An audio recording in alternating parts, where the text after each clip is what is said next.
Hello, everybody. How are you? This is a pop up stream, so I'm not entirely sure that there's anybody here. On the other hand, I promised you 3 streams a day, so there are going to be 3 streams a day. This stream, oh, by the way, I should mention that this is Empowering Democracy, and I'm your host, Joe Firestone, and it is 5:32 p.m. Eastern Time on October 20th. This is my second update for today, and it's about Dems must fight donors. Why do I think that Dems must fight donors? Well, because the donors have them in a double bind where it's heads you win and tails I lose. So okay, I'm just going to have to deal with that, I think. Let's see. Yeah, that's enough. Okay. So let me start by sharing a piece with you that makes the case by itself.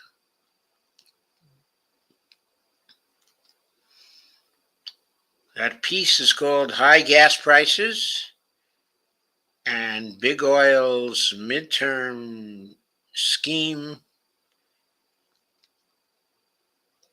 Big Oil's Midterm Scheme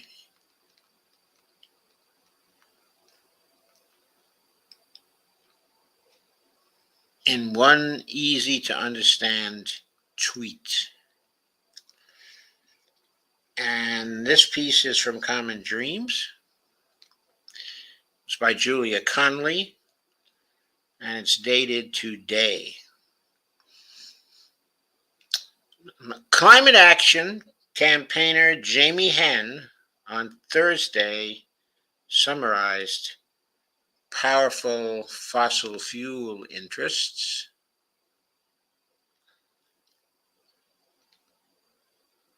Plan to ensure Americans remain addicted to their product by weakening the Biden administration's renewable energy policies, saying oil and gas companies are doing everything they can to block clean energy and climate action, while households across the country face climbing costs.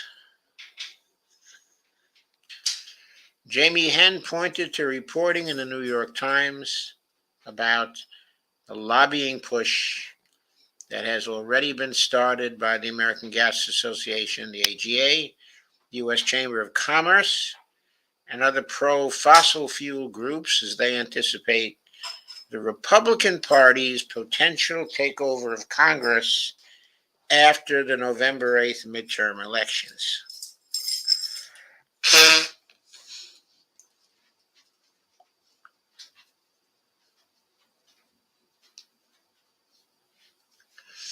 As the Times reported, the groups are planning to intensify oversight of the Energy Department to challenge the Biden administration's High Efficiency Electric Home Rebate Act, which will offer rebates as high as $14,000 to low and middle income households if they replace gas furnaces and stoves with electric powered appliances.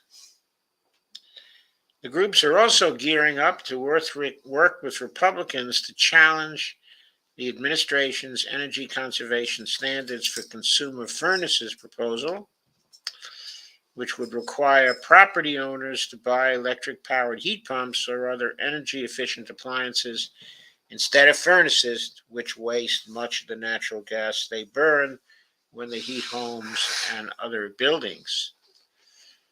Big Oil's scheme, quote unquote, Henn said, includes price gouging consumers for planet heating fossil fuel products while blaming the Democrats for high prices, raking in record profits, and then undermining the Biden administration's efforts to shift towards a renewable energy economy. And here's a tweet from Jamie Henn. Let's make sure I did share that piece. I did. And hi, folks. Hi, Steve Day. Hi, Kay Ryan. How are you? And I don't know who the third person is here, but thank you both for coming. So, in Jamie Henn's tweet, it says Big Oil Scheme Makeover $100 billion gouging consumers. That's almost enough to fund a war with Ukraine. Blame Biden for the high prices. Use money to elect Republicans. Undermine clean energy agenda to keep us addicted to their product.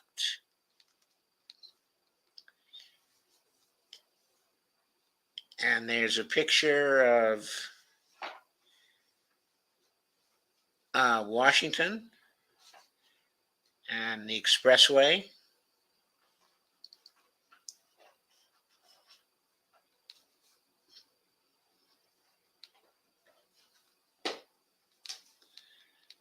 It's a picture from the New York Times. The industry's lobbying campaign is ramping up as progressives take aim at oil and gas companies for raking in record profits as they price gouge the public. As Common Dreams reported in July, 8 oil companies made more than $52 billion in profits in 3 months this year as Americans faced rising gas prices. In a video that went viral last week, Representative Katie Porter, Democrat of California, cited an Economic Policy Institute analysis showing how larger corporate profits are behind 53% of the higher prices that Americans are facing at gas pumps, as well as when buying groceries and paying for other essentials. Quote, inflation and gas prices are going up because of corporate profiteering, and Republicans are totally in the pocket of these corporations. That may be true, but many Democrats are in the pocket of these corporations too. Democrats need to keep hammering this message. Inflation and gas prices are going up because of corporate profiteering, and Republicans are totally in the pocket of these corporations. And that was a quote tweet of something Katie Porter said. Katie Porter tweeted, bigger corporate profits account for over half of the higher prices people are paying. And she has a little graphic there. Maybe we can play a little bit of this.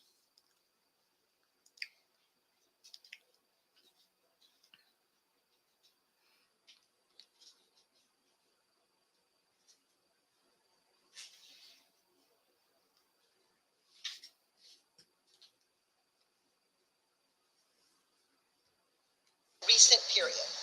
It would be corporate profits. And what is that percentage? It is 54%, and that number does stay that level of high if you update that number to more recent numbers as well. So over half of the increased prices people are paying are coming from increases in corporate profits. Yes, the unit price index is reflected in corporate profits as opposed to other costs. And how does that compare to historically to other periods of inflation or over other periods of economic time? As reflected there and in other analysis, it is significantly higher in this recovery, 11.5%. And what is it today? 53%. So I want to make sure everyone in America understands this chart. What is a unit labor cost?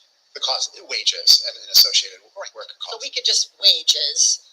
What is a non-labor input cost? A variety of things, including maintenance and investments. Okay, so I have to buy the stuff to make the widget. I have to have a factory. I have to keep the lights on. I have to hire someone to make the widget.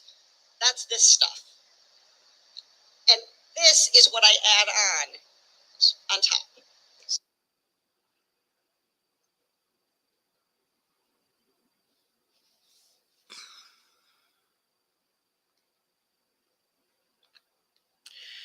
And so there it is. A good explanation, a clear explanation by Katie Porter. Yes, the majority of the profits are due to price gouging. Steve Day is here, and he says, glad to catch Bonnie and Joe any time of day. Oh, thank you, Steve. That's nice. Kay says, hi, Joe. Kay says, DC is a crazy place to drive. Yes, it is. We no longer drive in there very much. We're about 30 to 35 miles west, of DC. But we have to say that while it's certainly worth it to do various things in DC, and I worked inside of DC for a long time, it was never fun driving those freeways around the city. Okay, never fun. We still drive the Beltway a lot, and we still drive Route 28, which are also very, very busy places, of course. But it is nice to be out 35 miles or so, where traffic is lighter for most of the day. So let me get back to the article there.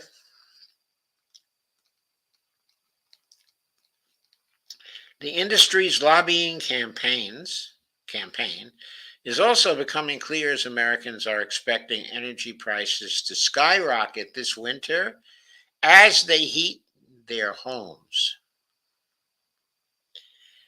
We have one nice advantage in the building where we live. The air conditioner runs on the electricity, so we do have to pay for that. But the heating is included in our rental here. So we're not going to have a jump in our heating bills, which I suppose is kind of interesting.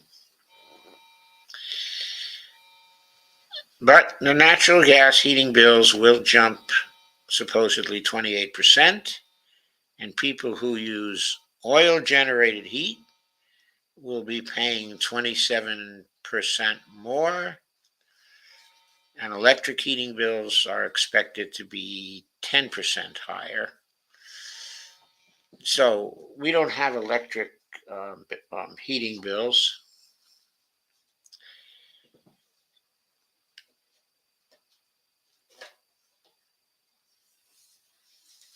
Because electricity is not used here for heating.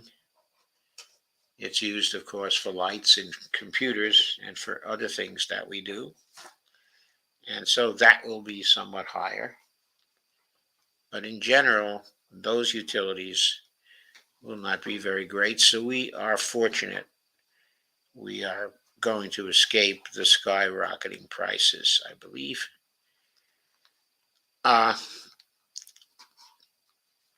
The American Gas Association claimed in a letter to the department this month that its energy conservation standards for consumer furnaces proposal will force 1 in 3 homes to pay more for electric heat, a claim disputed by electrification nonprofit group Rewiring America, which says the average household will save $1,800 a year after switching to electric heating appliances. So I wonder who's right. I don't really know enough to tell, but I kind of trust more the nonprofit group here, Rewiring America, rather than the AGA. Anyway, Lauren Urbanek of Natural Resources Defense Council told the Times that the lobbying campaign by the AGA and other industry groups is really about making sure they continue to exist as an industry. They're definitely not looking out for American consumers. Well, that is certainly true. But I want to go back to the earlier point that was made by Jamie Henn, because that is probably the most important point in this particular article. It's in the tweet. Big oil scheme. 1. Make over $100 billion gouging consumers. 2. Blame Biden for the high prices. Use money to help elect Republicans and undermine the clean energy agenda to keep us addicted to their product, paying those high prices that they are gouging. Isn't that a wonderful scheme? I think what Biden has to do here is to start talking price gouging all the time. Start pushing the price gouging every day to everyone who will listen, and make that the closing message of the campaign. The price gouging that is creating huge inflation in the American economy, because increasingly, let's face it, folks, the supply chains are increasingly restored. They're not entirely restored, but they are anyway somewhat restored. They are not to blame for the high prices. On the other hand, the oil interests, the companies, the oil cartels, the gas companies, okay, and the gas interests, they are gouging us because there has been no attempt at price controls, no attempt at windfall profit taxes, and no attempt at even jawboning them by Democrats. Meanwhile, Democrats have been losing ground to Republicans because they're not talking about the economy. They're not talking about the inflation and who's mostly responsible for it. It's nice to see Katie Porter do that. She is the Democrat leading the charge on this. But it's time for Joe Biden also to join the party and lead the charge on this. That's the only way Democrats are going to have a chance to win. There's still time. There's still time to turn the tide and to get back into contention for keeping the House. But all that money for advertising that was collected by the Democrats, very much of which is still in their possession and has not been spent, better be split on a advertising blitz emphasizing big oil scheme and all the money that big oil and big gas have been costing the American consumers. Bonnie asks, who would we report prices to the public? Well, the rise in prices is tracked by various agencies, and those agencies of government are reporting the price rises to the public.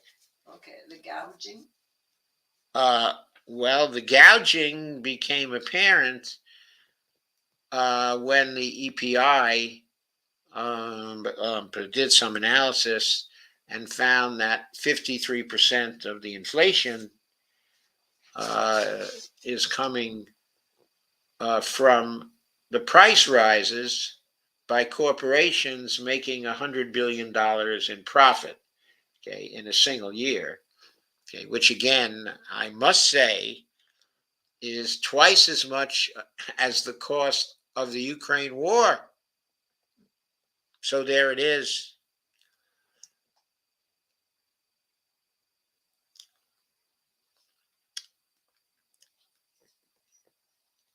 So that's the point. It's a major point. It's an important point. If the Democrats want to win this election, they better get busy and put the blame where the blame actually belongs. We know where it belongs. We also know the Ukraine war has something to do with it because, of course, the demand for oil, there's a lot of oil coming from our side that is going to Ukraine to carry on this war. And right now, the West, the collective West, is paying for that oil being supplied by the price gougers at OPEC.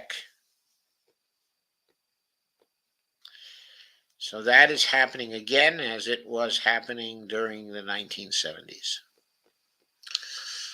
So let's see what you guys have to say.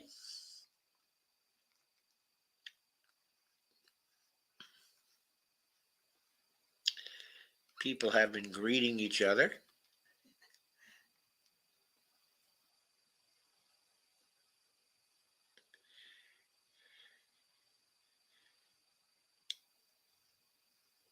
Okay, I'll hang around for a minute if you've got some questions.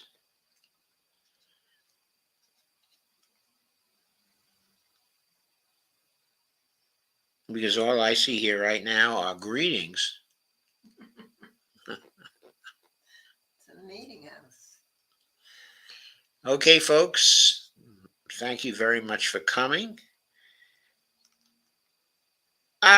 Kay says Hartman pointed out that we export a lot too. He did, and he also pointed out, which is very correct, that one way to drop the oil prices here would be to once again prohibit any exporting of oil or gas or fossil fuels. Stop those exports.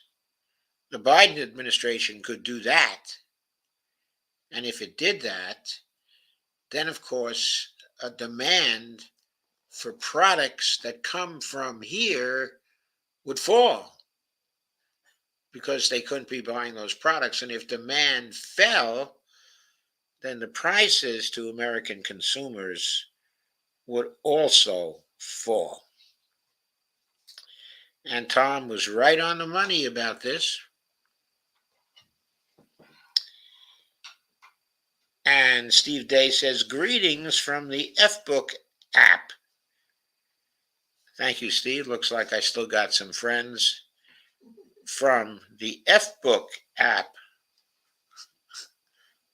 That's Facebook. Yeah.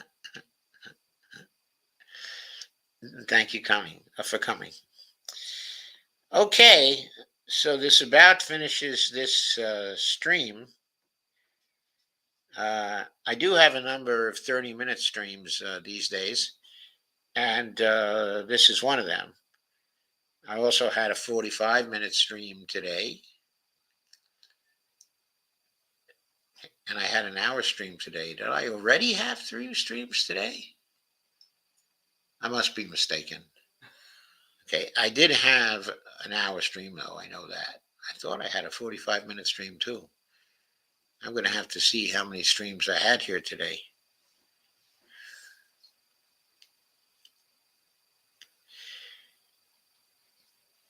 Also, I've been streaming an awful lot. I noticed since we started Empowering Democracy, I've done 20 streams, and we're going to have a 21st stream at 9 p.m. tonight.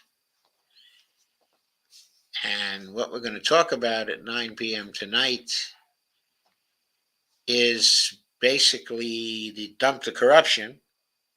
We'll be talking about that. Okay, Ezra will be here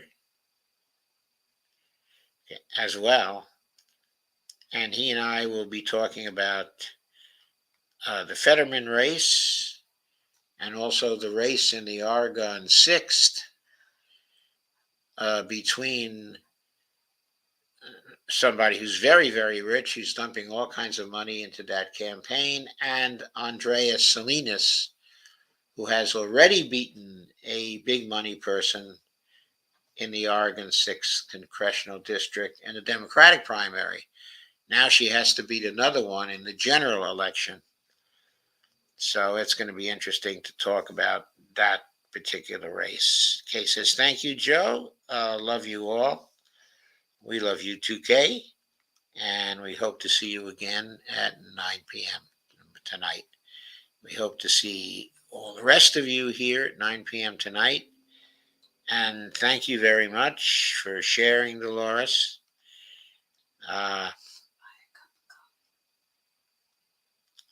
Yeah, Bonnie says, buy me a cup of coffee. Yeah. And or please go to my Patreon account occasionally. That would be very helpful. And once again, I will see you at 9 o'clock. Have a nice evening until then.